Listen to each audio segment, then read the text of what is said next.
These are soul cakes, love. Do you know soul cakes? I do, I enjoy them. They're small things, size of a lumpy fist, so they'll bake fast. Keep your eyes sharp. And the butter, do I baste them? No need, love. We'll leave the butter for meal time. I look forward to it. Right then. I'll leave you to this. If you need me, I'll be doing the washing up next door. Quite a step down from your former work, Lord. As their guest, I volunteer to help with the daily chores. They offer me a bed. I tend the cakes. Do they not feel strange giving orders to their king? Or do they know? That knowledge would benefit no one. I read your message. You went through a great deal of trouble to obscure yourself as this poor soldier of Christ. As I remember, you even sent yourself one of these letters in Winchester. A clever touch. The Order wanted me dead. I had to be careful. You said you knew nothing about the Order then. Pled ignorance. But you knew everything. Their names, their schemes. Would you join me for a walk? You look well, Eivor. I am. The wars have ended, and my settlement thrives. The wars have not ended. You have simply stopped fighting. But men are brewing plots in mead halls and bedrooms. You will see. And how are you, Alfred? Getting used to the idea of being unremarkable? I am well. Better than I expected. In this exile, I have found a somewhat nourishing peace. Each morning, I am awakened by the sun and growling cormorants. I bathe in the chilly water of the marsh.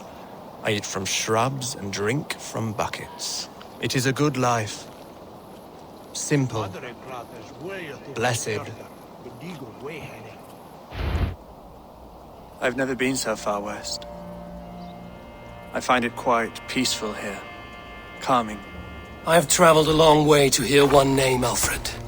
Who is the Order's Grand Magister? Tell your shadowy friends that England is swept clean.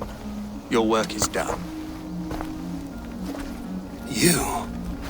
Grand Magister was not a title I desired. It passed to me on the death of my brother.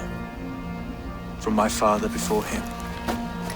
Defilers of God's majesty and grandeur. I was their master, and I loathed them. With Goodwin, I set a plan in motion to destroy the Order from within. But my troubles with the Danes delayed that plan. But your trouble with this Dane is what led to their demise. You are Norse, are you not? You have a good ear. I owe you my thanks, Eivor. For that, I give you this. The key to my study.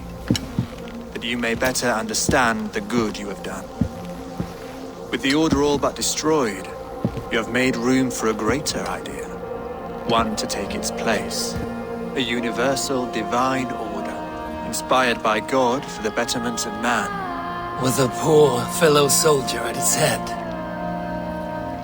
You have saved England, whether or not that was your intent.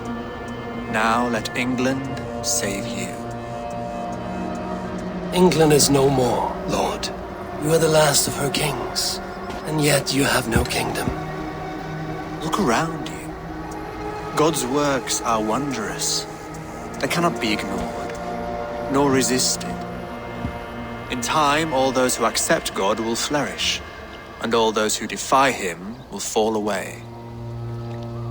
Should you remain in England, you too will one day be her subject. Oh, bloody crumbs! The cakes are burned. Where is that man? Young man, where have you gone? Damn. That may have earned me a night of washing linens. I do not know if we shall meet again, Eivor. God willing we will. As one lord to another, perhaps.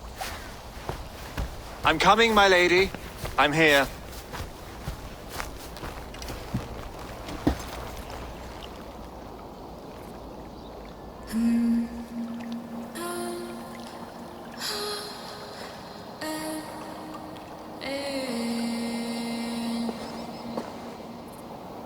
Alfred gave me a key to unlock his study.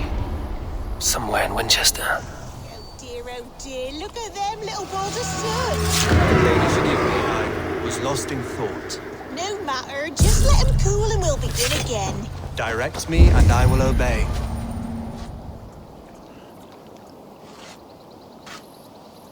That is me. Yerrick! Yerrick!